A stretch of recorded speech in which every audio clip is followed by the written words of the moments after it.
Saludar a todos los alumnos, estudiantes que están conectados a esta hora de la tarde, saludar a los profesores y muy especialmente a nuestro invitado, el profesor Marcelo Leiva, desde Talca, que gracias a estos sistemas telemáticos probablemente está en Talca, pero está con nosotros. Eso es de las cosas interesantes que hemos tenido que aprender a propósito de esta pandemia que todavía continúa y va a seguir acompañándonos por bastante tiempo más, de tal manera de que eh, hay que aprovechar la posibilidad que tenemos de conversar a través de estos medios, personas que estamos en distintos lugares físicos, y poder concurrir a un propósito común, que en este caso, con ustedes, alumnos que ya están egresando, terminando sus estudios de psicología en nuestra universidad y están en esta tarea importante y necesaria, ¿no es cierto?, de terminar sus tesis, completarlas con sus profesores, guías, etcétera, que es un trabajo siempre complejo.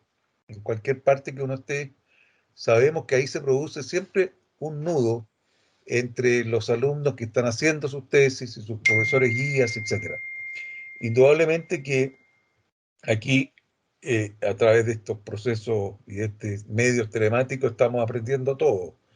De alguna manera, nos llegó en forma brusca. Esto se usaba y se ha usado desde hace mucho tiempo, pero hoy día ya en forma masiva, todos tenemos que alinearnos y sacarle el máximo provecho. Yo espero que ustedes, pronto ya a terminar sus estudios, puedan completarlos de la mejor manera posible. Estamos conscientes como universidad que esta dificultad de no tener actividades presenciales es una dificultad no menor, pero a la vez, eh, y dado a que se debe a un virus, ¿no es cierto?, que nos llegó y llegó al mundo entero, la capacidad de adaptación que hemos tenido, yo creo que hay que destacarla, la adaptación de los alumnos fundamentalmente y de los profesores. Todos hemos tenido que aprender y pienso que lo estamos haciendo bien, eh, en el sentido de colocar por lo menos el máximo esfuerzo, que ha sido objetivo. Yo creo que ustedes como alumnos pueden concordar conmigo de que aquí ha habido un esfuerzo grande por parte de sus profesores.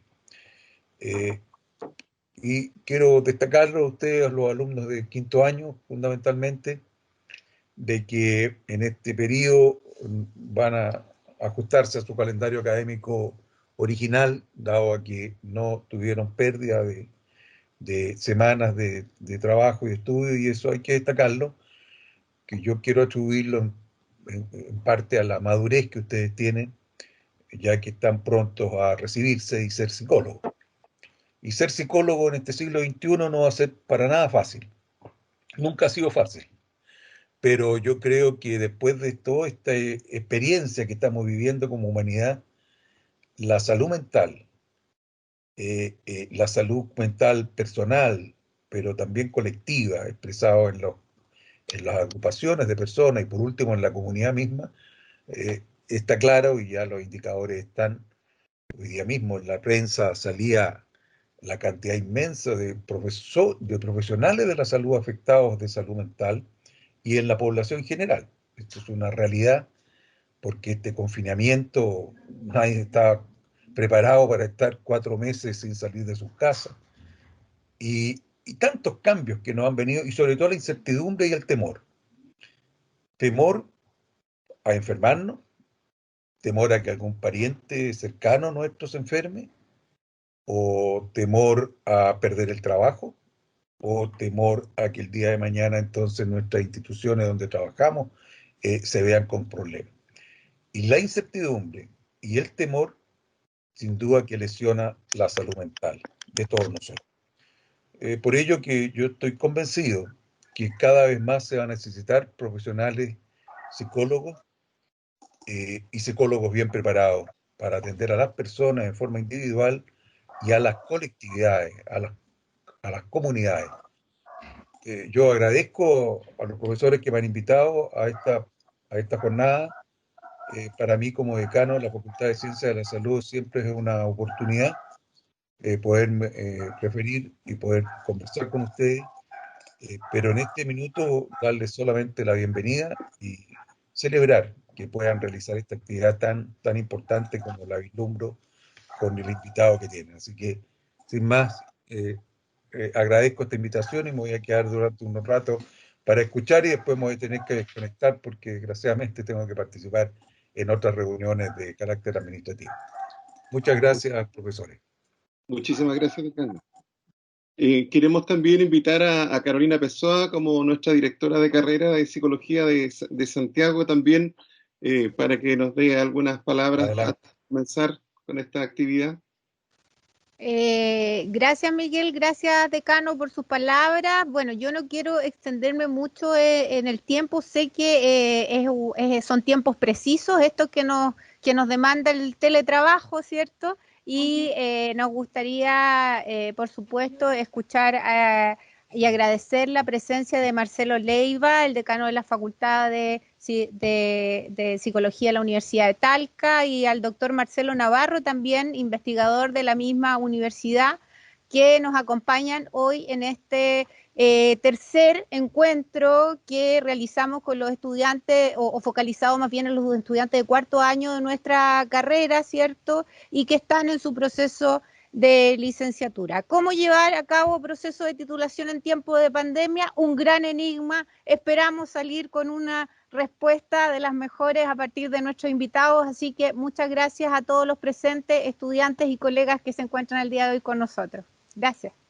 Gracias, Carolina. Gracias por tus palabras. Profesor Pedro, le doy la palabra a usted también ahora como para que introduzca a nuestros invitados y podamos iniciar nuestro seminario. Muchas gracias, Miguel.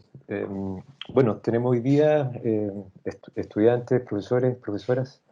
Está con nosotros el doctor Marcelo Leiva, que es doctor en Psicología de la Universidad Autónoma de Madrid, es profesor asociado y decano de la Facultad de Psicología de la Universidad de Talca. Desde el año 2010, el profesor Leiva se ha especializado en investigar lo que pasa con eventos críticos de la vida, como desastres, desempleo, cambio climático, cosas que vienen muy muy contingentes para nuestro contexto actual, crisis sociales y pandemia, etc. En conjunto también con el Laboratorio de Metodología de las Ciencias del Comportamiento y Neurociencias de la Universidad de Talca, aplican modelos avanzados de análisis de datos, y en este contexto es donde se hace también se forma su expertise en revisiones sistemáticas y metaanálisis, que es el centro de la ponencia que tenemos hoy día propuesta, ¿no? Y también, conjuntamente con el doctor Leiva, lo acompaña el profesor también de la Universidad de Talca, el Marcelo Navarro, que es doctorando en Psicología en la Universidad de Talca, magíster en Psicología Social de la mención Metodología de la Investigación, máster en Recursos Humanos y Organización por la Universidad Miguel Hernández de España, licenciado en Psicología en la Universidad Autónoma y coordinador de un proyecto Fondesit que también coordina el profesor Leiva. Así es que, profesores, Marcelo Leiva, Marcelo Navarro, muy bienvenidos y les cedo la palabra. Que estén muy bien. Gracias. Muchas gracias por la invitación. Realmente son momentos críticos para todos para poder hablar de estos temas. Y como señalaba recién el decano, son tiempos también para aprender. La palabra crisis tiene esa connotación también. A nosotros y nosotros los psicólogas nos gusta mucho el significado de las palabras y poder conceptualizar y hacer dimensiones, etcétera. Y es algo que también nosotros podemos hacer en estos tiempos críticos. De eso se trata mi ponencia del día de hoy, que espero podamos utilizar en algún nivel como para poder dialogar, para poder comentarles lo que nosotros hemos hecho a nivel de trabajo en el mencionado Laboratorio de Metodología de la Investigación, y poder también dar una visión de cómo nosotros hemos hecho estos trabajos, de cómo hemos abordado el problema. Pero como todo problema no viene solo, o sea, nosotros no queremos solamente hablar del metaanálisis y las revisiones sistemáticas. No, lo que queremos nosotros también es ver esto en un contexto amplio, en un contexto que tiene que ver con cómo se puede hacer academia en momentos críticos, en tiempos de crisis, como dice la presentación. Y claro, a nivel de las crisis que nosotros hemos vivido como país, surgen formas de resolver problemas para que nuestros estudiantes puedan aplicar los conocimientos que nosotros les enseñamos en el marco protegido de una educación universitaria, que es lo que nosotros estamos haciendo. Por cierto, las crisis en nuestro país están muy presentes últimamente, ¿no? Nosotros tenemos el 18 de octubre, que fue el estallido social. En ese momento nosotros vemos una revisión de nuestros sistemas representativos políticos incluso, y en ese marco nosotros vemos un cambio de visión en 180 grados, si ustedes quieren, a otra forma de ver la sociedad incluso, la revisión de la representación política de la sociedad. Actualmente estamos inmersos en la famosa crisis sanitaria que nos tiene a nosotros en esta forma de trabajo a distancia. Y hemos descubierto muchas cosas también en este proceso. Ahora, la palabra crisis tiene distintas connotaciones. Como les decía recién, una definición de crisis podría ser la que da la Real Academia de la Lengua, que su base está en el cambio profundo de consecuencias importantes en un proceso o en una situación. Ese es el punto central, el cambio profundo de la definición de la RAE, que es el idioma que nosotros utilizamos. Ahora, en China el concepto de crisis el concepto de crisis tiene dos etimologías, dos significados, es polisémico.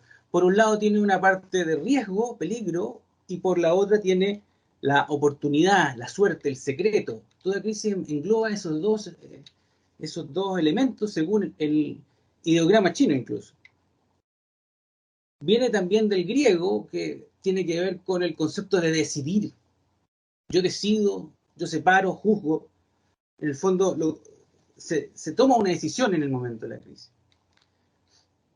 Si vamos a la ciencia de la complejidad, aquí tengo un artículo recientemente publicado hace 2 años de un investigador chileno, de Juan Pablo Cárdenas, y él trabaja en redes de sistemas complejos y analiza los conceptos desde esta perspectiva.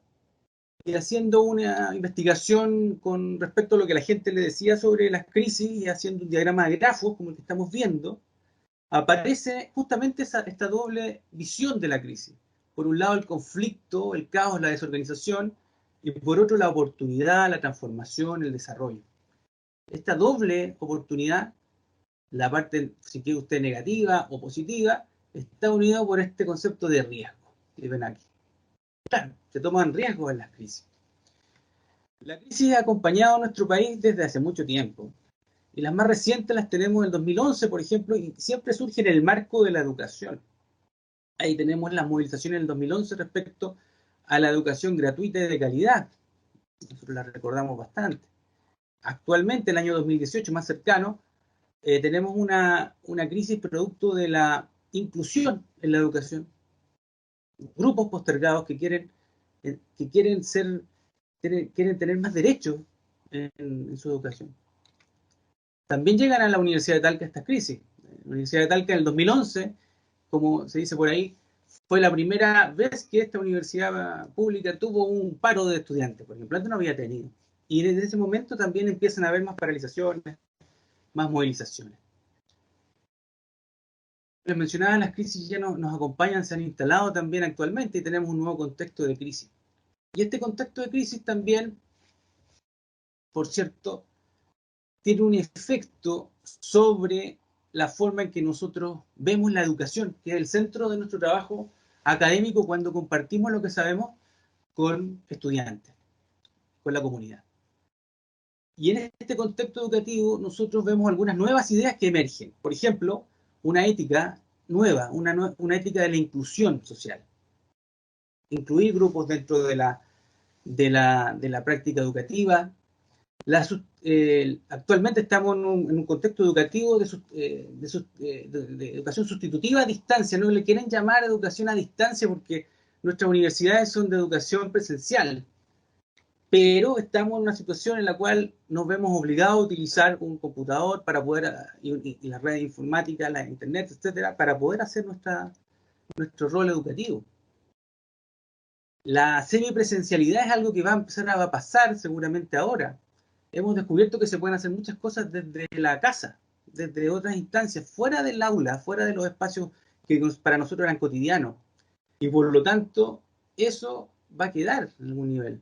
Muchas cosas las vamos a poder hacer así como estamos hablando ahora. Por cierto, los criterios de seguridad sanitaria se van a instalar en la educación, y eso tiene que ver muchas veces con la cantidad de estudiantes por metro cuadrado que vamos a tener que cambiar. Van a aparecer letreros de aforo máximo en nuestras salas de clase, etc. Y también tenemos el contexto de un aprendizaje gradual hacia la práctica profesional que adquiere relevancia en carreras de salud, en las cuales muchas veces tenemos que pagar por campos clínicos, es decir, las universidades poner recursos para poder tener campos clínicos, lo cual es un problema. Y claro, hemos descubierto que quizás la práctica puede ser y puede estar desde los primeros años, pero en un modelo de aproximación sucesiva, si ustedes quieren, desde el punto de vista de los conceptos psicológicos. O sea, partimos con un aprendizaje más bien asociativo, de conceptos, etcétera. Luego pasamos a un aprendizaje vicario en el cual mostramos modelos que podemos aprender y no necesariamente involucrarnos en los procesos terapéuticos, las intervenciones.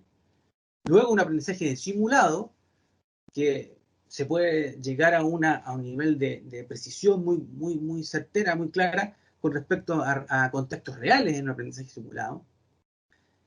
Y por último, la realidad. La realidad, salir a la práctica real, tener un paciente, un cliente real. Estos son algunos de los conceptos que a nosotros enmarcan nuestro trabajo en la actualidad. Solo para recordar, psicología es una de las carreras que tiene mayor demanda en la actualidad. Lo dice el último ranking que pasa la tercera del año pasado. Tiene una cantidad de matrícula bastante alta, 337.000 matriculados, casi 2.000 más que el año pasado. Un índice de empleabilidad, y ojo que lo subrayo porque si lo dice el ranking que pasa, es porque algo pasa, ¿no? El índice de empleabilidad de la carrera muestra una pequeña baja. O sea, si lo muestra hoy, quizás en 5 años más, si sigue ingresando esta cantidad de personas, ¿qué va a pasar? Claro, el contexto es dinámico y hoy hemos aprendido que se puede trabajar de manera online. Eso a lo mejor produce un cambio en los procesos de trabajo y en la oferta y demanda de psicólogos. Sí. Bueno, con toda esta información, nosotros hemos tenido que actuar a nivel de la Facultad de Psicología de la Universidad de Talca, a nivel de los académicos y también, por cierto, a nivel de la Escuela de Psicología, que está albergada dentro de la facultad. Gracias a la colaboración de la directora de la escuela, Andrea Cerda, nosotros podemos tener inducción a los estudiantes respecto a esto que nosotros denominamos el trabajo de memoria. Quiero detenerme un poco aquí. El trabajo de memoria seguramente no desconozco detalles de la Universidad Central, pero al menos en la Universidad de Talca, en la Escuela de Psicología, es la instancia en la cual se decide si un estudiante obtiene su título. E incluso se produce una defensa pública de una investigación científica. ¿Okay? Y este trabajo de memoria tiene un contexto, un reglamento, en el cual yo quiero subrayar esto. Afortunadamente este reglamento lo hicimos alrededor del año 2017 y ya tenía algo visionario en este sentido de lo que estamos viviendo hoy, porque se podían hacer investigaciones bibliográficas. O sea, se incluía como producto para poder obtener el título de psicólogo, la investigación bibliográfica. Salíamos un poco de este paradigma de investigación empírica, en el cual nosotros tomábamos una muestra de observaciones, generalmente personas, y aplicábamos un instrumento. Ya no era necesario hacerlo así. Y esto está en consonancia también con la ley. Desde el año 2011 y el reglamento salió hace unos años nomás, no lo desconocíamos, pero esta ley 20.120 sobre investigación en seres humanos nos obliga a pasar o a tener una revisión de la investigación que proponemos hacer por un comité ético científico acreditado, cuando esta investigación es con seres humanos. Entonces, esto restringe y da una barrera de ingreso a muchas de las investigaciones que nosotros podemos realizar. Bueno, con todo este marco, nosotros decimos, bueno, ¿qué hacemos? ¿Qué hacemos como académicos, como docentes de una universidad? Y mejor aún es cambiar la pregunta al ¿para qué hacemos lo que hacemos? Porque muchas veces uno se encuentra que el trabajo de título de un estudiante es una investigación científica que le pedimos mucho rigor, etcétera. Pero bueno, ¿y cuál es la utilidad de esa investigación en el marco de su quehacer profesional? Que va más allá de los 5 años de la carrera que ha cursado.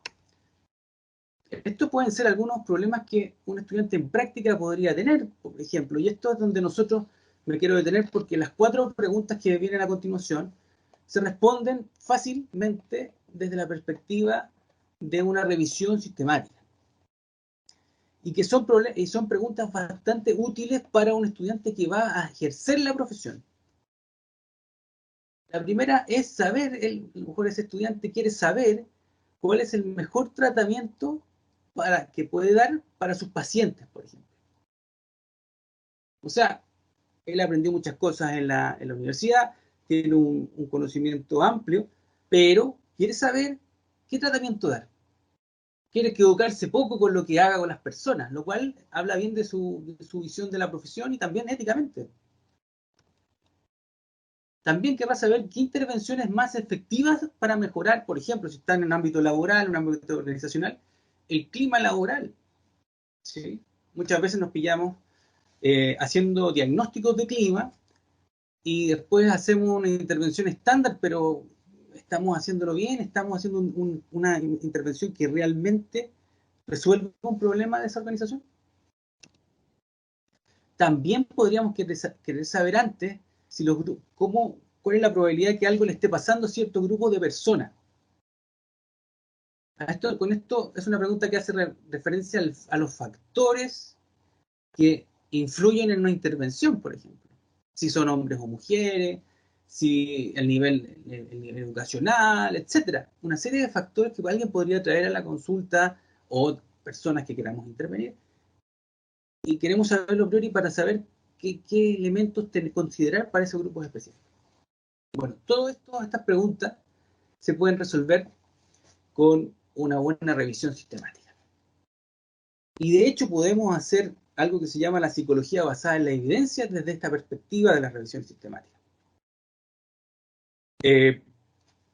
Comentarles también que esto nos permite también generar competencias científicas para la profesión sin que nuestros estudiantes salgan de como se decía antiguamente, sin moverse del escritorio. Creo que había una propaganda, un anuncio publicitario con eso. Sin moverse de su escritorio, alguien puede hacer revisiones sistemáticas, alguien puede hacer psicología basada en la evidencia, sin necesidad de molestar, entre comillas, a un grupo de personas para saber si una intervención funciona, o si un factor existe o no, etc. Es decir, se puede hacer tomando el Google académico, el Google Scholar, y buscar investigación basada en la evidencia.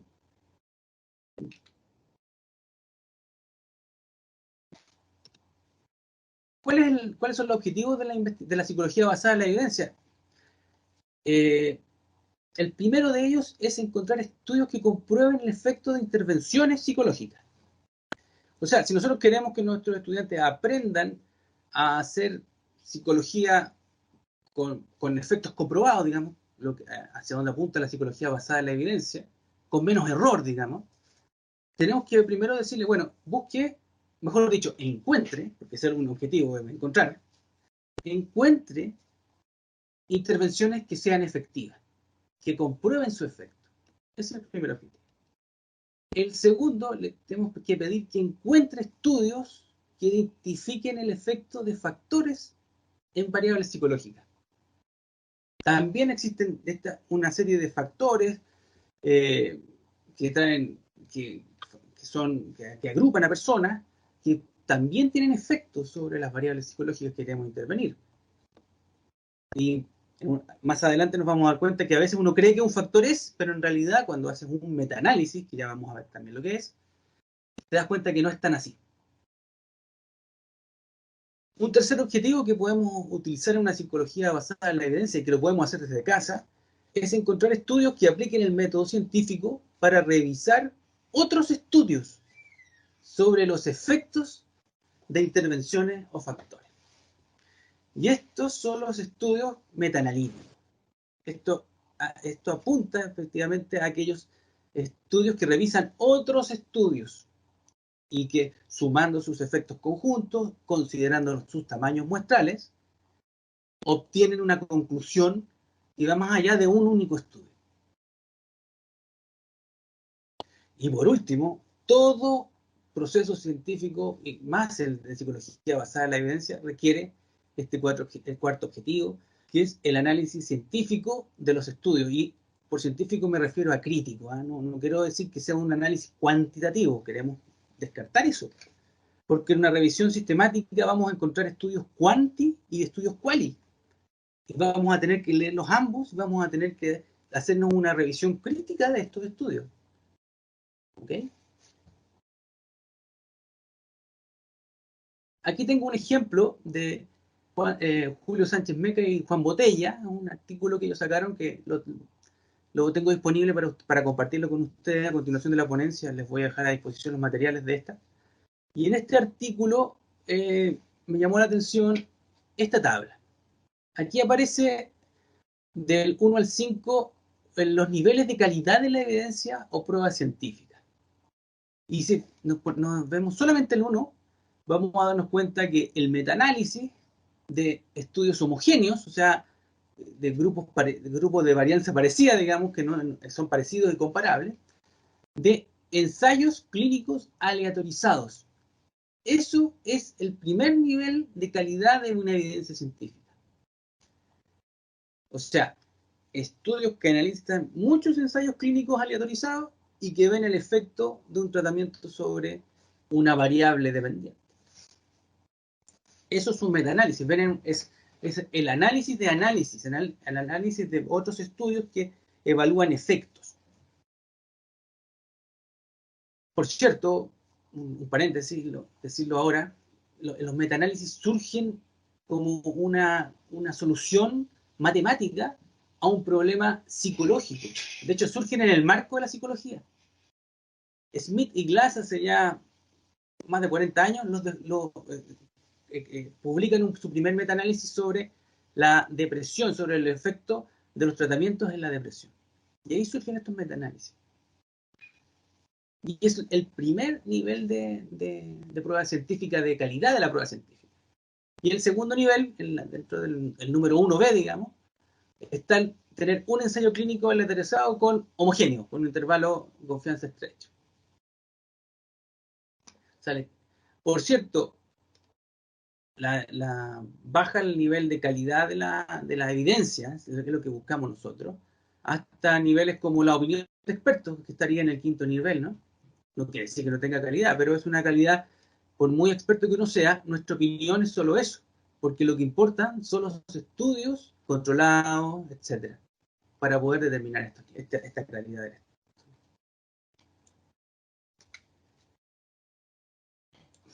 Voy a compartirles estos criterios Prisma.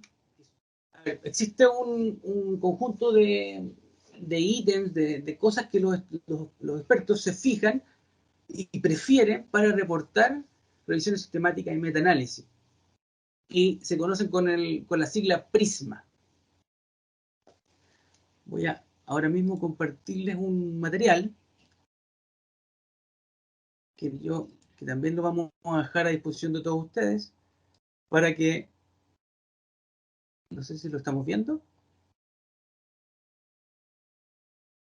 No se alcanza a ver. Vamos a compartir de nuevo. No se ve, Marcelo. ¿Ahora sí? Ahí sí.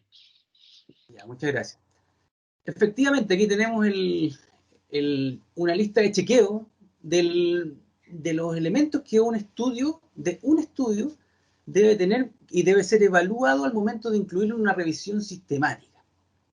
Si nos fijamos en la columna primera, vamos a encontrar todos los elementos de una investigación. El estudio debe tener un título, un resumen, una introducción, debe hablar sobre métodos, y en cada apartado tiene su descripción, ¿sí?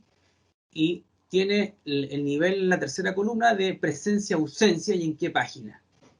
O sea, lo que nosotros le pedimos a nuestros estudiantes al momento de hacer una revisión sistemática es que apliquen esta ficha a cada estudio.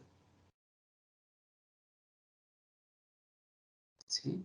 Van algunos comentarios al margen, después ustedes pueden leerlos y si quieren tener alguna duda, al final de la presentación están nuestros correos para que nos comenten, nos pregunten, no hay ningún problema. Pero lo vamos a dejar a disposición. Pero claro, lo que quiero explicarles con esta ficha es que tenemos todas las secciones de una investigación científica y con elementos para ser evaluados, con descriptores claros para ser evaluados. Y a nivel de los resultados, tenemos lo único que destaca para un metaanálisis, que sería la otra forma, el otro estudio que podríamos sacar de una revisión sistemática. Esto es, y que lo hace distinto, en el caso de los metaanálisis, son los elementos que están destacados en amarillo. Que es la estimación del efecto con su intervalo de confianza. Desde allí, también presentar resultados de todos los metaanálisis realizados, presentar resultados de cualquier evaluación de riesgo u otros análisis adicionales que sean siempre metaanalíticos, por ejemplo, la metaregresión. Si se fijan, estos elementos de aquí son propios de un análisis estadístico a estudios que reportan datos cuantitativos. ¿Ok? Ahora, lo que quiero decirles es que es solo una parte de toda la revisión y que uno puede hacer una revisión sistemática sin necesidad de hacer el metaanálisis. Ahora, todo metaanálisis incluye una revisión sistemática, al menos de los estudios cuantitativos en un área de estudio.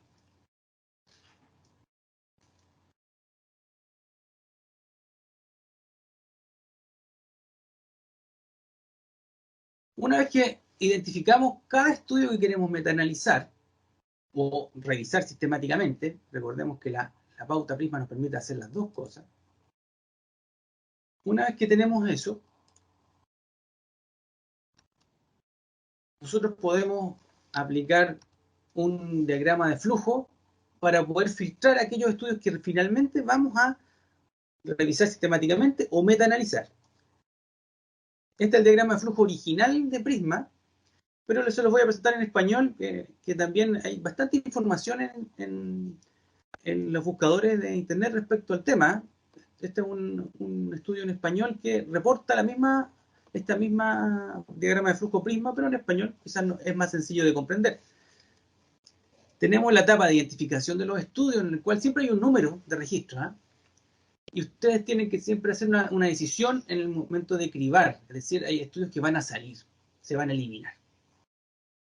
Luego hay un grupo de estudios del cribado que son elegibles, que también hay otro grupo que sale, y finalmente otros que son incluibles, según ciertos criterios de inclusión. Hablemos de un estudio concreto que nosotros estamos realizando en una memoria de pregrado. Debiera terminar en estos meses. Ahí están los autores, Bravo, Rocco, Cáceres y Leiva. Estamos trabajando en esa memoria. Y fíjense el concepto que estamos tratando de revisar sistemáticamente. Es el impacto psicosocial del cambio climático. ¿Sí? No es un tratamiento, no. Es un evento, el cambio climático, que en sí tiene un impacto sobre variables psicológicas. Los estudios que revisamos hablan sobre eso. O sea, hablan, por ejemplo, de una variable que podríamos considerar independiente que afecta a una variable dependiente que podría ser, no sé, la respuesta de depresión. La persona se siente más mal cuando su ambiente está cambiando. Una independiente sobre la dependiente. Esa relación nosotros la estamos revisando de manera sistemática en un conjunto de variables que dan cuenta de este impacto psicológico. Para eso, nosotros tenemos que primero definir parámetros de búsqueda de los artículos. Es decir, tenemos que poner en el buscador, entre comillas, Psychosocial Impact and Climate Change, cierro de comillas, que son booleanos, son un concepto y un criterio de búsqueda para que busquen los dos conceptos juntos, por eso va el AND. Entonces, con esa información nosotros definimos los parámetros y los ponemos en los buscadores, que puede ser el Google Scholar, puede ser la Web of Science, los buscadores Scopus. Uno lo define. Yo recomiendo el Google Scholar porque contiene a los otros. Claro, no va a aparecer primero lo que aparecería primero en los otros, pero es bastante práctico por eso. Bueno, definimos los parámetros y fíjense, en este estudio, cuando hacemos la primera búsqueda, logramos 24.000 estudios, o sea, es demasiada información, que después de refinarla, porque quitamos algunos criterios de categorías que eran redundantes, etcétera, baja a 730, lo cual ya es bastante también. Y de esos 730, fíjense, estos estudiantes son capaces de revisar resúmenes de los artículos. Revisión no es una lectura concienzuda, es tomar el resumen, quizás traducirlo con el traductor de Google y ver si tiene algo que ver con el impacto psicológico, en este caso, del cambio climático. Y ahí tomamos la primera decisión, que es el rombo. ¿Sirve esto para el estudio? Si no, lo descartamos, lo que aparecía en el cuadro anterior, pero si sirve, pasamos a agregarlo a la base de datos. Lo cual implica revisar el artículo completo, también a nivel tangencial, o sea, ver primero qué se revisa el artículo, si el artículo es cuantitativo o no. Los cuantitativos se toman y se dejan en un grupo, los cualitativos en otro grupo, y se lee a grandes rasgos de qué se trata el estudio. Y se decide si tiene información útil. Si la tiene, pasamos a la siguiente etapa, y fíjense, aquí bajamos ya a 44 artículos. O sea, de los ¿cuánto era? 24.000 originales, y luego 730 se baja a 44. Y ese número sí se puede analizar con más profundidad en el marco de un semestre de trabajo o 2 semestres, que es el caso de los trabajos de titulación de la Escuela de Psicología. Luego eso se incorpora a la información recopilada y se hace una revisión cruzada. Y esto es importante. Estos trabajos no se pueden hacer solos, pero lo ideal es hacerlo en equipos, en grupos. Es decir, en este caso son 4 personas, 2 memoristas. Uno de los memoristas lee 22 artículos en profundidad, los otros 22, y luego se cruzan la información para ver cómo fueron categorizados según estos criterios Prisma, que fue lo que comentábamos antes, que estaba en la ficha. En la ficha aparecía una de estas filas. Cada fila representa una ficha del criterio Prisma. Aquí tenemos la tabla que resume justamente muchas fichas. En la tabla siempre vamos a tener la información de los autores, el nombre del artículo, el año de publicación, las variables clave, la muestra y la procedencia de la muestra y el tipo de estudio, por ejemplo. Ahora, la tabla podemos hacer múltiples tablas con la información de los artículos. Aquí les voy a presentar una segunda tabla. La información que agrega esta tabla es la de las variables que esos artículos están analizando. Y las podemos considerar como dependientes o independientes. Por ejemplo, este artículo de Prati, del 2017, trabajó una muestra de 298 personas en Italia y utilizó variables del tipo dependiente e independiente, pensando en que la variable consecuencias percibidas del cambio climático tuvo un efecto sobre las consecuencias percibidas del cambio climático en un primer momento y en un segundo momento de medición. Y otro elemento que podemos sacar de los estudios es información cuantitativa. Aquí está el dato de la correlación. Aquí es 0.61. La correlación entre ambas variables. Claro, este estudio de Prati, y si encontramos otro que también hable de estas consecuencias, que las mida y tenga otra correlación, ya con esa información podemos hacer un metaanálisis de las correlaciones.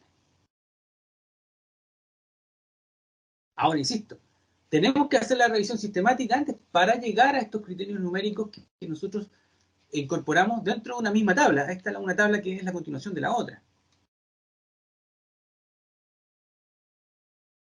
Hasta ahora hemos visto cómo se hace una revisión sistemática y hemos encontrado algunos elementos numéricos que nos podrían dar más información de la revisión sistemática que corresponde al metaanálisis, que es esta forma de analizar más de un estudio y ver cómo es el efecto sumado de estos dos estudios o más en función de su tamaño muestral. Voy a presentar brevemente algunos resultados del metaanálisis que Marcelo Navarro, quien a continuación mío hablará, hizo en su tesis de magíster sobre los factores de riesgo del trauma complejo. ¿Qué ocurre aquí? Este gráfico que estamos viendo es el gráfico, es como la huella de identidad de un metaanálisis. Se llama forest plot o gráfico de bosque, si usted quiere, y en el cual nosotros siempre vemos una serie de cajitas y barras de error. Cada fila del gráfico representa un estudio. ¿Ok? Aquí tenemos todos estos estudios. Cada cajita representa el promedio del estudio, en este caso, mejor dicho, el tamaño del efecto del estudio. Porque puede ser un promedio, pero puede ser otra cosa que ya vamos a ver cuál es en este caso. El tamaño del cuadrado tiene relación con el tamaño de la muestra. Mientras más grande el cuadrado, más grande la muestra. Y las barras de error representan el intervalo de confianza. Mientras más grande, más heterogéneo es el estudio. Más error tiene. Por ejemplo, aquí tenemos el estudio de Frost, la segunda fila, que tiene un cuadradito pequeño, su muestra no es tan alta, tiene una barra de error más alta, más grande. Y fíjense ustedes acá, aquí hay un dato numérico, 7.6, que fluctúa entre 6.09 y 9.11. ¿Qué son esos datos numéricos? Los metaanálisis nos requieren registrar los tamaños de los efectos y uniformarlos en una sola métrica para que podamos analizarlos en conjunto. ¿Cuál es el tamaño del efecto que está registrado aquí? Es algo que se llama la odds ratio o razón de ventaja. Esto, para entenderlo fácilmente, tenemos que recordar las apuestas en el hipódromo, etcétera, que cuando uno dice caballo tanto, tiene 2 veces más posibilidad de ganar que el otro caballo. 12-1, dice uno en la apuesta. Aquí es lo mismo. En el estudio de Frost, 7.6, eso es las personas que sufrieron abuso sexual en la infancia, que es el factor que se está asociando aquí como factor de riesgo de trauma complejo. Ese grupo de personas tiene casi 8 veces más probabilidad de desarrollar trauma complejo. Como grupo, no como persona. Ojo, es muy importante eso. En el grupo vamos a encontrar esas 8 veces más probabilidad. Lo cual fluctúa entre 6 y 9 veces en el grupo. Ese es un estudio y esa información la podemos encontrar en un estudio. Pero lo que hace el metaanálisis es sumar esos estudios en función de sus tamaños muestrales. ¿Y dónde está esa suma? En el RE model, que es este rombo, que representa el promedio al medio y el error también. O sea, metaanalíticamente, todos los estudios que trabajan este factor abuso sexual en la infancia como factor de riesgo del trauma complejo dicen que en promedio, por así decirlo, ponderado, casi 4 veces más personas encontraremos con trauma complejo cuando han sufrido abuso sexual, lo cual fluctúa entre 2 y 6 aproximadamente. 2 veces más y 6 veces más. Esa es una forma, este gráfico, como les digo, es bastante no sé, expone súper bien lo que es un metaanálisis. Contiene los tamaños del efecto, contiene las barras de error, ¿no es cierto? Y contiene la suma, que es lo que uno tiende a ver. Ahora, esta suma no quiere decir que no haya estudios que nos hablen de menos de 2 veces. O sea, no hay efecto, no hay más gente con la variable en el factor. Pero claro, hay otros que tienen mucho más, ¿se fijan? Entonces, hay como una especie de promedio ponderado por ese error y por ese tamaño de la muestra. Otro elemento, otro estudio, que hay menos estudios, pero el factor aquí fue el desempleo, fíjense ustedes. Y lo traigo a colación porque el desempleo tiene un efecto tan alto casi como el abuso sexual en el surgimiento de trauma complejo, que es algún descubrimiento de la tesis de Marcelo Navarro. Otra, y aquí un elemento que les mencioné antes, que a veces uno cree que hay factores que son, ¿no? Uno tiende a pensar, y se lo enseñan incluso en la universidad, que las mujeres, como grupo, insisto, tienen más depresión que los hombres, por ejemplo. Y uno eso lo toma como una ley, entre comillas. Insisto, son todas probabilidades. Ahora, nosotros encontramos que el sexo femenino como factor de riesgo del trauma complejo existe, sí, porque en promedio es un 2.35, o sea, 2 veces más mujeres presentarían este trauma complejo en sumada a los estudios. Pero fíjense en algo. El estudio de Frost, nuevamente. El estudio de Frost tiene un muy alto efecto. 10 veces más. Y los demás, muy bajito. Entonces, ¿qué ocurre? Que este efecto sumado está incluyendo este de Frost. Si lo quitáramos, no habría efecto probablemente del sexo sobre el trauma complejo. Ojo con eso, porque muchas veces las revisiones indican que hay estudios que tienen más efectos que otros, y es uno dentro de tanto, entonces quizás hay que mirar mejor ese estudio y ver qué pasó allí. ¿Por qué está reportando más efectos cuando los demás no lo reportan? Ahora, más elementos que nos pueden persuadir, entre comillas, o considerar una revisión sistemática y un metaanálisis al momento de proponerlo como un trabajo de título, aparte de la utilidad que puede tener para una persona que vaya a titularse y aplicar esta información en su profesión, es, para nosotros como académicos, como docentes, es la posibilidad de publicarlos. Ya conocemos que las revisiones sistemáticas son bastante llamativas para las revistas. Se publican con cierta rapidez, sobre todo si son temas que no se han revisado. Lo mismo los metaanálisis. Y aquí les muestro una publicación que hicimos justamente con Juan Botella, que fue la persona con la cual yo aprendí metaanálisis, del cual le mostré un artículo en un comienzo. Juan Botella debe ser uno de los referentes a nivel en español, digamos, y del mundo, en cuanto a la revisión sistemática y metaanálisis. Y con él tuvimos el honor de publicar este artículo, que es justamente sobre el impacto psicosocial de los desastres. Un metaanálisis sobre eso. Y te permite incluso generar modelos teóricos respecto, en este caso, al impacto psicosocial, en donde encontramos tipos de impacto en función de la exposición, la protección y las respuestas. ¿Sí? Por cierto, este gráfico surge de la lógica de los metaanálisis. Los metaanálisis, ¿qué es lo que hacen en el fondo? Ya sean de tratamientos o de factores sobre variables. Lo que hacen es evaluar el efecto de una exposición a un tratamiento, porque tienes que comparar los que están expuestos o los que están protegidos al tratamiento. Esa lógica se aplica también a los que están expuestos o protegidos a factores. ¿Sí? Y esa lógica es la que se aplica también para el metaanálisis y te permite hacer modelos teóricos respecto, en este caso, al impacto psicosocial de los desastres. Y son publicables. Bueno, yo no puedo evitar hablar de esto porque como ejerzo el cargo de decano en la Facultad de Psicología de la Universidad de Talca, tengo que hablar de gestión de recursos, aunque en realidad lo más importante siempre es la gestión académica. Eso me he dado cuenta. Siempre los recursos surgen de alguna parte. En las crisis, los recursos no es que escaseen, es que cambian. Cambian de fuente nomás. Entonces, más ahora. Y claro, los problemas también son oportunidades, ya lo aprendimos al principio.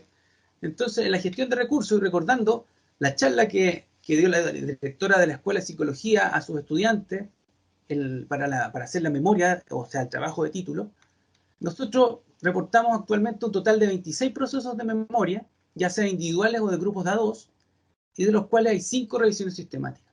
O sea, este tema está, como se dice por ahí, prendiendo de a poquito. ¿Ok?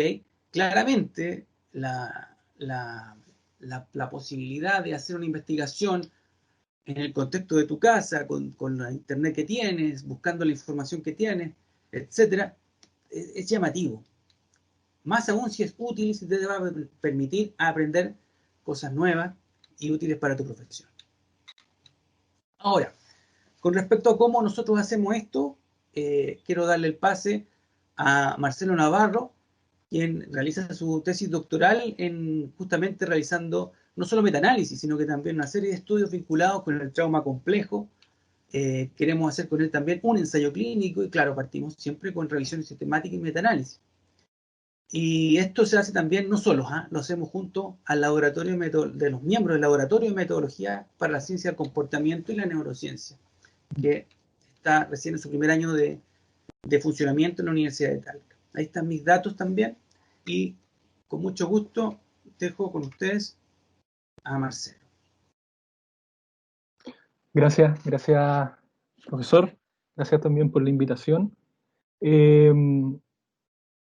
Dentro de lo que se ha expuesto, comentarles un poco tanto a los estudiantes que pueden estar presentes como a los académicos cómo hemos llevado en la práctica estos procesos de revisiones sistemáticas, metaanálisis, y cómo lo hemos articulado con otro tipo de investigaciones. En la actualidad, en el grupo que por lo menos yo participo, nos encontramos trabajando con un estudiante de pregrado, que para su memoria, una revisión sistemática en la cual estamos evaluando y viendo el efecto de las cuarentenas, primeramente en salud mental.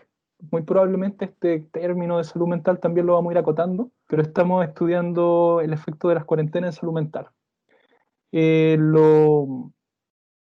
Lo interesante de trabajar en una revisión y en un metaanálisis es que uno de los criterios que también pueden ver en los criterios Prisma, que la revisión y los metaanálisis no se hacen de forma individual, no lo realizo yo solo, porque la lógica de la revisión y el metaanálisis es un trabajo en grupo donde se establecen diferentes criterios para hacer la búsqueda, la selección y la inclusión de los artículos, pero esto yo lo voy comparando con los otros investigadores. ¿Para qué? Básicamente para eliminar sesgos sobre algún tipo de artículo. Yo no necesariamente tengo por qué ser el que entiende mejor un artículo o tengo mayor conocimiento sobre algún tema. Entonces se hacen reuniones de pares para ir afinando esta búsqueda y los resultados que se van incluyendo. Dentro de la facultad y en la Universidad de Talca, en la Facultad de Psicología, lo interesante de esto es que se ha podido hacer un trabajo bastante transversal con los estudiantes. Nosotros nos encontramos, dirigidos por el profesor Leiva, nos encontramos realizando en la actualidad una revisión sistemática y 5 metaanálisis, lo cual incluye un trabajo grupal de un estudiante de pregrado, 6 estudiantes de magíster de primer y segundo año, el magíster en psicología social de la facultad, y en mi caso, estudiante de doctorado en psicología. Como presentó también el profesor algunos datos, el equipo también lo conforma estudiantes del doctorado en ciencias humanas y que trabajan con estudiantes de pregrado.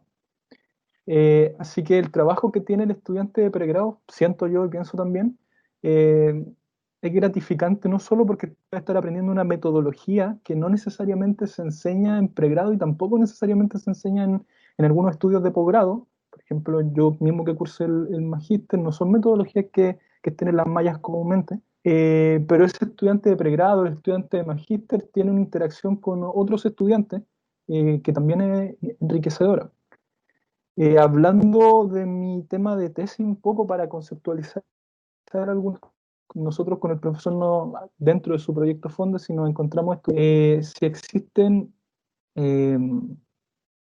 si existen diferencias en los biomarcadores en el cerebro en personas que tengan estrés postraumático y trauma complejo. De forma bien general, ese es el contexto. ¿Cómo lo vamos a hacer? Con mediciones de electroencefalograma. Un tema súper importante para poder hacer este diseño experimental es la creación del paradigma. En los estudios de RP, el paradigma, más que un concepto teórico, se llama el experimento en sí, a la tarea que se le presenta a las personas mientras están con los electrodos en su cuero cabelludo y tienen la máquina que lo está midiendo. Entonces, la pregunta surge al principio. Esto ya lo tenemos planeado para poder medir el 2021. ¿Cómo sabemos cuál es el paradigma más adecuado? ¿Cuál es la tarea? ¿O cómo nosotros podemos modificar una tarea que ya está creada, que típicamente es lo que se hace también en estudios de RP, para poder medir lo que queremos medir realmente? Y en ese contexto nos encontramos haciendo un metaanálisis con dos estudiantes de primer año de magíster en psicología, un estudiante de segundo año, y bueno, y yo desde el doctorado en psicología a cargo, y el trabajo dirigido por el profesor Marcelo, nos encontramos haciendo un metaanálisis que, que estudia netamente los estudios de RP en estrés postraumático. Y nos encontramos analizando las variables que ellos han estudiado con las 3 típicas dimensiones del estrés postraumático.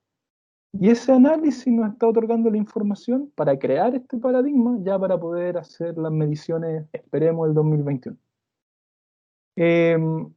Comento este tema porque una de las ideas que a mí me gustaría que quedara y una de las ideas que yo he desarrollado como estudiante, es que cuando uno trabaja en revisión y en metaanálisis, primero se va adquiere un conocimiento que no necesariamente tenía desde pregrado, un conocimiento que sirve porque uno también aprende a desarrollar cierto ojo en la revisión de artículos, porque los criterios prima y lo que tiene que ir viendo también nos va ayudando a saber qué bases de datos pueden ser mejores, qué tipos de revistas, cuándo un artículo tiene mayor o menor calidad metodológica que otro.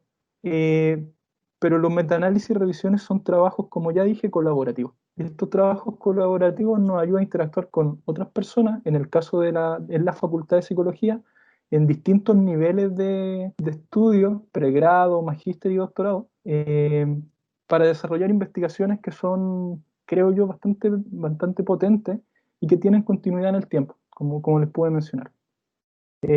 Así que brevemente, desde mi parte, querer contar esta experiencia, invitarlos a ver si les interesa también a los estudiantes realizar este tipo de investigaciones, que son súper atingentes a este año donde pareciera que tomar muestras es bastante difícil, y que este tipo de investigaciones pueden ser parte de otro tipo de procesos, como el profesor mostró, se pueden generar algún tipo de teoría. Nosotros estamos buscando crear un paradigma a través de los resultados del metaanálisis. Así que de nada, los invito también a participar en esto, a investigar y también está el contacto del profesor para, si tienen dudas, para poder realizar esto.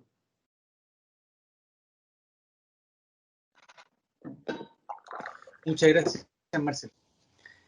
No sé, yo creo que ahora, disculpen, Pedro, le devolvemos el tema, si no nos ponemos a hablar toda la tarde, así que ustedes no me marcan. Marcelo, sí, muchas gracias. Sí, una revisión muy completa, súper aportativa. Creo que el énfasis que han dado de cómo las revisiones sistemáticas, los metaanálisis, la importancia que tienen para la investigación actual y sobre todo los niveles de integración que se pueden dar en distintos niveles dentro de lo que es la formación de la carrera de psicología, tanto pregrado o posgrado. Ha sido súper interesante y ahora vamos a dejar espacio. Miguel, ¿te parece dejar espacio para las preguntas? Sí, por supuesto. Muchas gracias, Marcelo. Marcelo, a las dos Marcelos, muchas gracias. Ha sido una buenísima presentación. Ya tenemos una pregunta de una de nuestras profesoras, que es Denise Oyarzún. Nos pregunta, Denise, ¿cuáles son las diferencias entre una revisión sistemática y una revisión narrativa? Si ustedes conocen esa diferencia. Sí, es una buena pregunta. Nosotros, al menos la revisión narrativa, lo que yo entiendo es una revisión de estudios más bien cualitativos, por lo que yo puedo entender. Cuando uno pone los criterios de búsqueda en el Google Scholar, etcétera, vamos a encontrar muchísima información de distinta índole. La podemos dividir en estudios de revisiones otros metaanálisis, también podemos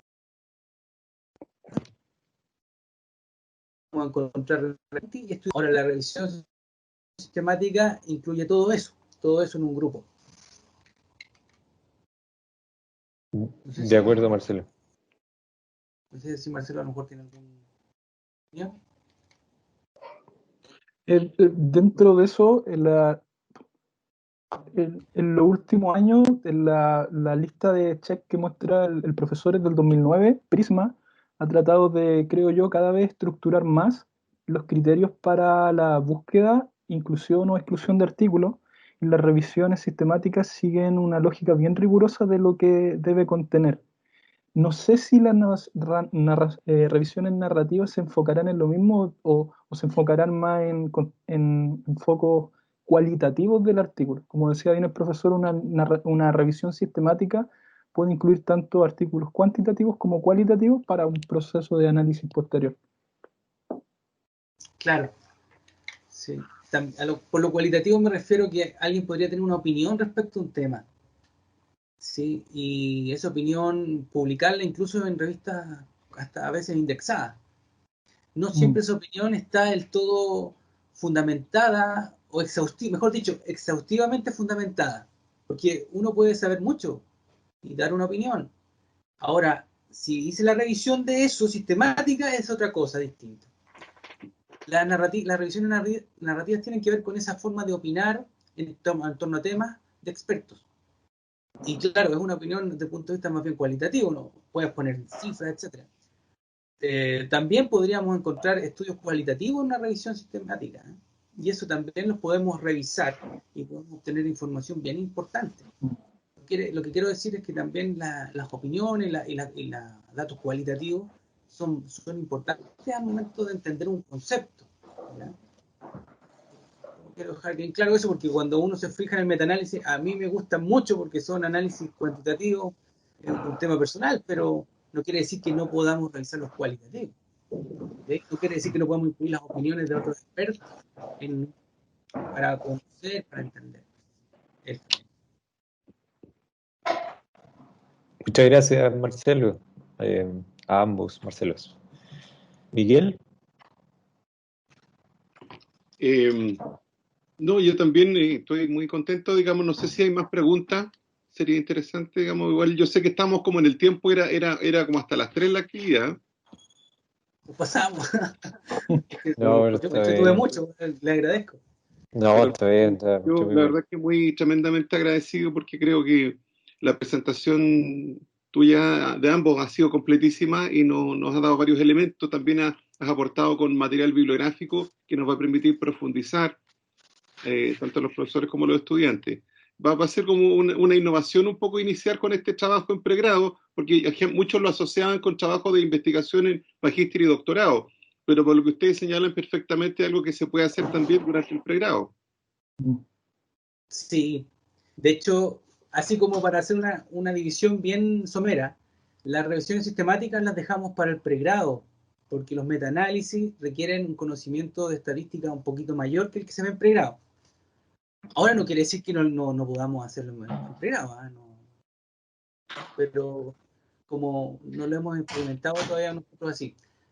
Entiendo que una revisión sistemática es muy útil para poder responder preguntas de la profesión. Y en ese sentido yo también lo veo como valioso. La experiencia de poder leer muchos artículos, entenderlos y ver para qué sirven. Eso les va a permitir a un estudiante, no sé, resolver el tema de qué tratamiento le doy a una persona cuando llegue a mi consulta a hablarme sobre, no sé, de depresión, qué tratamiento utilizo. Es súper importante eso, yo creo, instalar esa competencia.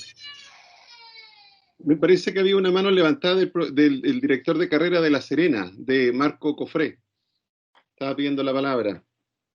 Sí. ¿Qué tal, Marco? Hola, buenas. Primero, darle las gracias por este espacio, tanto a los organizadores de la actividad como también a ustedes que se han mostrado disponibles para poder colaborarnos en este compartir de experiencia. Así que en ese mismo sentido, nosotros estamos viviendo un proceso de de cambio también, de pasar de dedicar un año completo a un trabajo de tesis, a llevar a un trabajo nuevo en el área de seminarios, que perfectamente eso se reduce un tiempo más. En este sentido, la experiencia que ustedes tienen de este trabajo de revisiones, ¿es posible realizarlo durante un solo semestre o es más tiempo el que requeriría para poder completar esa tarea? Sí, es una buena pregunta. Nuestra experiencia es buena. Tenemos grupos que terminan en el semestre. Ahora, nosotros tenemos la tesis en todo el quinto año. Claro que la práctica la hacen en el segundo semestre. Por lo tanto, en realidad trabajan a 100% en el primer semestre, aunque también tienen algunos cursos. Y el segundo semestre nosotros les dejamos los días viernes para hacer la tesis. O sea, no tienen práctica los viernes. Sí, requiere un tiempo y requiere una dedicación de semana a semana, evaluar, o sea, estar con los estudiantes semana a semana. Afortunadamente lo podemos hacer siempre en equipo. Entonces yo con Marcelo Navarro y con otros tesistas del magíster en este caso, tenemos como un sistema de trabajo. Eso es súper importante que los estudiantes lo perciban y lo entiendan. O sea, esto no se va a hacer solo, lo tenemos que hacer en equipo, te vamos a apoyar, pero tienes que venir en la asesoría semanal. Ahora esto se resuelve con una asesoría semanal más las 3 horas de trabajo autónomo general. Por cierto, uno puede encontrar 24.000 artículos en la primera y el estudiante va a asustarse, digamos. Pero cuando hacemos el filtro ya quedamos en 20, 30, 40 artículos. Entonces eso lo puede leer. Y si trabaja en grupo, no sé cómo lo hacen ustedes, ¿lo hacen en grupo a propósito de las tesis? ¿Cómo las relacionan, las realizan? Sí, sí, trabajamos tesis grupales, la mayoría son entre 2 y 3 alumnos, excepcionalmente bueno. pero la mayoría son en grupos pequeños, ¿sí? 2 o 3 máximo. Perfecto. Así que desde ese punto de vista sería también realizable. Claro. Y en cuanto a la defensa, porque estoy mirando el chat, hay una pregunta con eso, aprovecho de responderla porque me hace sentido. La defensa es igual, es el mismo proceso. De hecho, se reportan resultados, sí, se reportan las tablas, por ejemplo, que resumen artículos, e incluso aunque no se haga un metaanálisis, muchas veces uno hace revisiones de, por ejemplo, las prevalencias de las enfermedades. Entonces sale porcentaje. Se puede promediar el porcentaje y ya el alumno hace un nuevo trabajo de los porcentajes que obtiene y dice, bueno, tengo un porcentaje promedio de tantos por ciento de prevalencia en la depresión, por poner un ejemplo, a nivel mundial o en los estudios que revisamos. Y eso es un dato que le sirve también y es útil. Pero el proceso es el mismo de defensa. Perfecto. Bueno, no sé si, bueno, capaz que hay más preguntas. Yo no sé cómo están ustedes, Marcelo y de tiempo. Sí. Tenemos disponibilidad, si no hay problema. Perfecto. ¿Se pueden responder alguna otra pregunta que se pueda? No hay problema, por mi parte al menos. Gracias. Miguel, no, yo quería hacer un comentario. ¿Ya? De que de acuerdo a lo que no han comentado los dos Marcelos, me parece que lo que es la revisión sistemática es perfectamente abordable por un estudiante de pregrado, sobre todo si trabaja en grupo, ¿no? O sea, yo creo que eso da luces y esperanza con respecto a que eso se puede hacer. Y lo otro es que viene bien curioso, ¿no? Como la observación de que se sabe poco en la formación de las escuelas de psicología quizás sobre estas metodologías. Y sobre eso quería preguntarle un poco a ambos, porque de alguna manera lo teórico puede sentar bases de intervención para pasar al ámbito práctico, ¿no? O sea, como una especie como de pasar de la teoría a un modelo intermedio que irá a dar a técnicas posteriormente, siguiendo así como una línea lógica desde una epistemología, un paradigma, ¿cierto? Pero, ¿por qué creen que falta o que se ha desarrollado poco esta técnica, estos métodos de investigación en la academia de psicología? Sí, bueno, lo que mencioné yo, a ver, yo creo que puede ser por cómo veníamos nosotros haciendo la psicología, que generalmente era un estudio empírico, y eso era lo que era publicado en algún momento. pero estudios empíricos, ahora tenemos barreras de entrada para los estudios empíricos en cuanto al tema ético. Y yo creo tenemos una ley que cumplir en Chile, digamos, en ese sentido. No solo ético, también un tema legal. El manejo de los datos, etcétera. Y aunque uno sabe que quizás tu dispositivo no va a causar más daño a la persona con el que viene, o va a salir igual o mejor de lo que viene, que en la base de la ética, ¿no? Entonces, aún así, es bueno enseñarle a los estudiantes que si puedes tú aprender del fenómeno sin necesidad de molestar a nadie, mejor. Y eso es lo que ocurre con estas revisiones. Se pueden obtener resultados súper prácticos y útiles. Y claro, estás sumando estudios, estás viendo muchos estudios juntos, ves un panorama general, basas tu intervención en la evidencia también, y dices, no, yo me juego por esta forma, y aprendes también porque se leen, por ejemplo, los procedimientos de terapia, los procedimientos de mediciones de otras variables, y ahí el estudiante aprende, digamos. No sé qué opinas, Marcelo. Yo me recuerdo un poco la experiencia que tenemos con los de electroencefalograma, por ejemplo, que es tu caso ahora con el grupo de tesis. Yo recuerdo dos cosas. Bueno, comentar que cuando hice el magíster en psicología social, por doble titulación pude hacer un semestre un poco más en España, en una universidad allá. Y lo comento porque en alguna universidad en España en psicología, en pregrado, tienen un módulo o un curso de revisiones sistemáticas. Lo tienen incorporado dentro de la malla como una metodología de la investigación. Y por lo que yo pude ver allá, lo que hacen ellos en un semestre es trabajar en grupos, se les dan los temas designados y se hace una metodología que facilita un poco el tema. Pero se enseña en algunos lados en carreras de pregrado.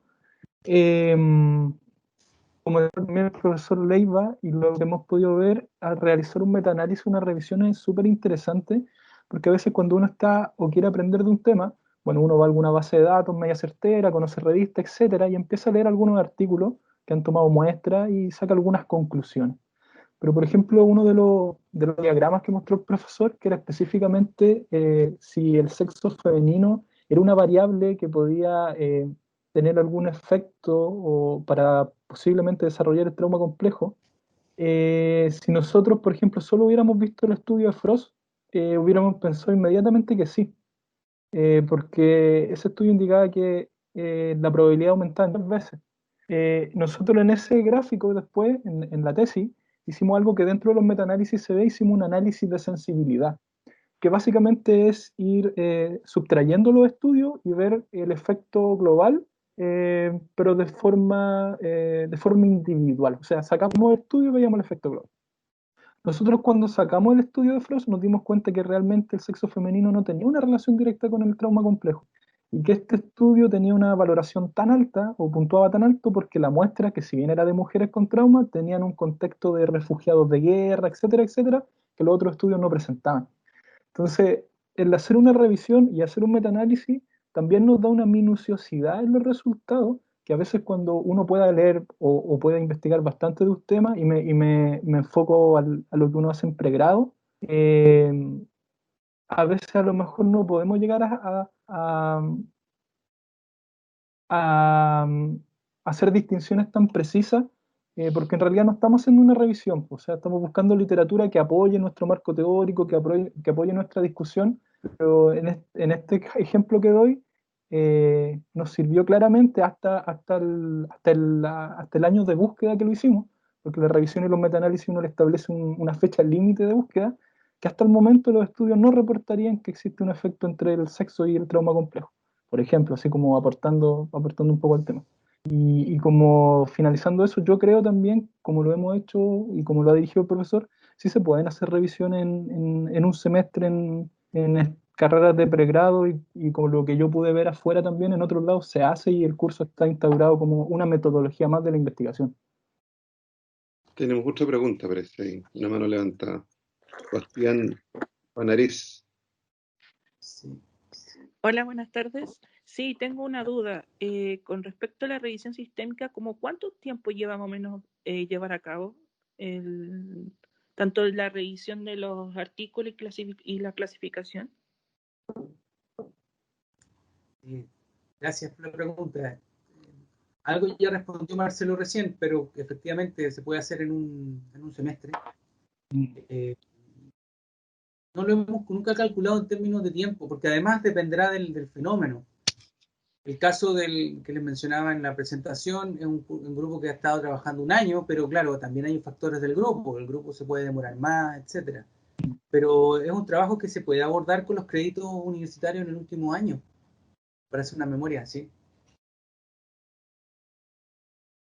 Una duda quizá un poco en un tema más como que está en el límite, pensando, por ejemplo, en investigaciones que sean solo teóricas, por ejemplo, lo que también se ha denominado como estudio o estado del arte. Yo sé que se aleja un poquito de eso, porque esos estudios a la vez es como revisar estudios que a la vez no son necesariamente empíricos, que se usa mucho, por ejemplo, en psicoanálisis, en corrientes dentro de la psicología que tiene un enfoque mucho más teórico, digamos. ¿Qué piensan ustedes? ¿Será factible con un estudio de pregrado? ¿Tienen algunos tips en relación a ese tipo de investigación? Claro, tiene que ver con la pregunta inicial. Sí, esos estudios son más de la línea narrativa, puede ser. Se pueden revisar también, son parte de la revisión sistemática, ¿eh? Ojo con eso. Okay. En algún momento uno toma la decisión, ¿qué estudio incorporo? Y en ese cambio de estudio, si estoy haciendo una revisión sistemática, no debiéramos dejar fuera a aquellos que llegan a una conclusión teórica a partir de la teoría, que es un poco lo que estamos conversando. Entonces, esos estudios tienen que estar y tienen que quedar en la tabla, pero probablemente no tengan el indicador, no lo van a tener, si es que no lo han puesto, un indicador de correlación o un indicador de tamaño de muestra. ¿Te fijas? Tiene información, le pone uno no observado ahí, una sigla, para que uno sepa que ese estudio no reporta aquello. Ahora, lo ideal de una revisión sistemática es contenerlo todo y tener un capítulo para cada uno de estos elementos, los cualitativos, los cuantitativos, las revisiones también se incluyen y se sistematizan con la tabla, y la tabla surge de la ficha Prisma. Las variables de la tabla, las columnas surgen de la ficha. Claro, la ficha es para un estudio, pero insisto, se hacen las tablas sumativamente también. Y te permite comparar. Ese ejercicio también es heurístico para los estudiantes también, les permite aprender cosas. Les permite ingeniárselas también cuando ven un estudio muy distinto, que está hablando esta persona, pero esto, mira, esto está hablando para acá, y va y sabe dónde ubicarlo. Otro elemento, no es necesario que se lea en profundidad el artículo, porque es imposible. Nosotros en el tema del cambio climático encontramos 24.000. Nadie va a leer 24.000, ni siquiera 700, que era el segundo filtro. Entonces lo que tiene que leerse siempre es el título. Si el artículo o el estudio está bien hecho, entre comillas, el título refleja todo el artículo, como un fractal, refleja el resumen, refleja todo, la población, las variables, y está súper clarito en el título. Si está bien el título, el artículo va quedando, etc. Y ese ejercicio también es súper bueno que lo hagan los estudiantes. Es un poco ejercicio crítico respecto a lo que leen. Sí, muchas gracias. Allí hay una alumna también, Consuelo Paz, que en el chat puso una pregunta. Dice, ¿cuál sería la mejor forma de estructurar una discusión en una revisión sistemática? Sí, puedes juntar, si es revisión sistemática de todo, se pueden juntar los estudios cualitativos, los cuantitativos, y finalmente sumar todas las conclusiones. Esa es una buena forma, ir avanzando por tipos de estudios, es una manera. También, ojo, uno revisa sistemáticamente un concepto, generalmente, una variable que le necesita aprender de esa variable. Y muchas veces al hacer la revisión se va encontrando elementos que son más llamativos. Se puede comenzar por eso en la discusión, el principal hallazgo. Perfecto. No sé si hay alguna, la verdad desconozco, vamos a buscar con el equipo si hay alguna forma de hacerlo, estructurada, ¿ok? Pero yo he visto distintas formas de hacer las discusiones en la revisión sistemática. Una acotación en eso también. La revisión y los metaanálisis, si bien estamos hablando de todo este tema de metodológico y de revisión, tiene la misma lógica de otras investigaciones. O sea, cuando el profesor indica que se toma la decisión de revisar cierto artículo o no, o viendo el resumen de un artículo yo puedo saber cuál me puede servir o no, en razón a qué va eso, a nuestro problema de investigación. O sea, se estructura un problema claro de investigación, en mi caso, y hablo de la tesis de magíster, Mi problema de investigación era saber cuáles eran los factores de riesgo del trauma complejo. Entonces, cuando yo realizo esta gran revisión al principio, a través de los resúmenes voy dejando fuera artículos que si bien hablan de trauma complejo, pero por ejemplo pueden hablar de tratamiento, que era un tema que yo no estaba tocando en mi problema de investigación, y así sucesivamente. Entonces, para estructurar discusiones o para estructurar criterios de inclusión o exclusión, también para que los estudiantes sepan, se tiene la misma lógica que cuando yo voy a tomar una muestra y digo qué instrumentos voy a utilizar, qué dimensiones quiero medir, etcétera. Refiere a lo mismo, a nuestro problema de investigación que debe estar bien precisado, ser bien específico para dar respuesta con la metodología que estoy ocupando. Parece que Marco Cofreta nuevamente está, director de Coquimbo, quiere hacer una pregunta. O no sé si le quedó la mano levantada desde la pregunta anterior, no, de ahora. Sí, es que a veces se me traba el micrófono. Oye, sí, mira, revisando un poco el tema de este trabajo de revisión sistemática, me parece también interesante ver cómo en el fondo se va haciendo validación también a el material que se dispone, ¿sí?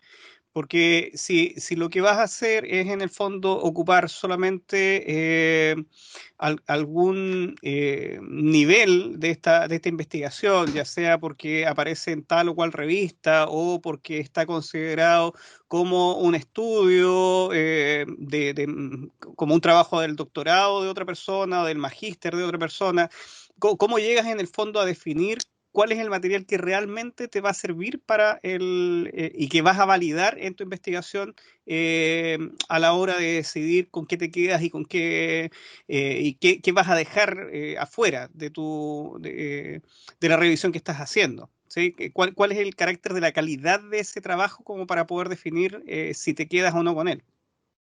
Sí. Porque en la web encuentras mucho de todo. Sí, exacto. Y hay que buscar siempre las revistas científicas. Yo recomiendo el Google Scholar para la búsqueda. Ahora, lo que encontramos en el fondo y lo que cribamos, lo que dejamos pasar. Yo recomiendo ver el texto de Sánchez Meca y Botella en el sentido de ver los niveles de calidad de la publicación de los estudios. Y ahí hay 5 niveles y podemos ubicar eso. Podemos hacer incluso una puntuación de 1 a 5. Entonces podríamos poner aquellos estudios que solamente consideré aquellos que tienen 1 o 2, están en el nivel 1 o 2, es decir, los ensayos clínicos, etcétera, que estarían en los primeros lugares. Eso puede ser una forma bien parsimoniosa, rápida de resolver el problema. Pero también importante, no hay que perder el foco de lo que yo quiero revisar. A lo mejor quiero hacer una revisión amplia, quiero conocer un fenómeno, y quiero incluir estudios del nivel 5, ¿por qué no? Entonces la calidad va a ser muchas veces incluso tiene que ver como la intuición a veces del investigador. Una cosa no quita la otra. Yo puedo poner una puntuación de 1.5 y también poner al lado mi apreciación. Le puedo agregar otra columna a la ficha. Y de hecho es súper bueno que los estudiantes lo hagan. Poner abajo, como la ficha es de un estudio, podemos poner abajo observaciones y ahí va la intuición del estudiante. A veces de un estudio sale un hallazgo interesante. Nunca se sabe. Perfecto. Bien, gracias. De nada, de nada. Yo me lo he pasado muy bien hablando de esto. Yo estaba un poco como con la ansiedad previa, pero dije, no, lo venimos haciendo hace tiempo. Y muchas gracias porque nos da el espacio de poder articularlo y comentarlo y explicárselo a otras personas y compartir, que es lo más importante en estos momentos, yo creo. Siempre ha sido importante, pero en estos momentos como que eso surge con más fuerza. Yo creo que también tú te das cuenta de la buena recepción, porque de hecho tuvo muchas preguntas, muchos comentarios, tanto de profesores como de alumnos. Entonces, realmente está todo el mundo muy pendiente de lo que tú dijiste y todos tienen ganas de aprender de esto. Así que te agradecemos un montón. Me parece que ya no hay más preguntas y por la hora yo creo que estamos completando. Así que bueno, no me queda más que agradecerte, Marcelo, a los dos Marcelos por su brillante presentación y además por la disposición que también tienen a conversar con gente que no es tan experta como ustedes en el tema, porque realmente las preguntas que nosotros podemos hacer pueden ser bastante obvias para ustedes, pero como nos estamos iniciando en esto, la verdad es que todos los detalles son importantes. Así que muchísimas gracias y ojalá más adelante podamos contar con ustedes si se dan las condiciones. Por supuesto, cuenten con nosotros, Miguel, Pedro, el decano, la directora, los directores. Le agradecemos mucho, mucho la oportunidad. Así que, para lo que necesiten. Muchas gracias Marcelo. Miguel, quería recordarle a los colegas que están presentes y a los estudiantes que están que la presentación del profesor Leiva, el profesor Navarro, va a quedar grabada en Teams, así que pueden después también acceder a ella en caso de que tengan nuevas dudas o nuevas consultas. Así que ahí se nos va a hacer llegar el registro de la sesión. Muchas gracias. Profesor Leiva, profesor Navarro, muchas gracias, le agradezco nuevamente. Que estén muy bien. Miguel, te dejo la palabra para que cierres la actividad. Muy agradecido por la presentación. Como decía, yo creo que esto es el comienzo de un trabajo y yo creo que más adelante probablemente lo invitemos, porque a la medida que empecemos a trabajar en esto van a surgir más dudas. Entonces, y no todos tenemos la experiencia de trabajar en esta línea de investigación, así que me agrada saber que están con esa disposición de también de compartir sus conocimientos y darse un poquito de tiempo para estar con nosotros. Así que infinitamente agradecido y estamos en contacto, de todas maneras, a través de Pedro. Sí, muy interesante, Marcelo. Se va a hacer. Muchas gracias. Gracias a ustedes. Muy bien, cuídense. Gracias. A todos los invitados que estén muy bien, gracias. Y un saludo especial para Hedy. Le daremos tu saludo, Marco, te lo daré. Muy bien, pues. Que esté muy bien. Muchas gracias, gracias. colega. Chao. Gracias. Hasta luego, muchas gracias. Gracias. Muy bien. Gracias, decano, por su presencia. Gracias a ustedes, muy interesante todo. Que esté muy bien. Hasta luego. Hasta luego.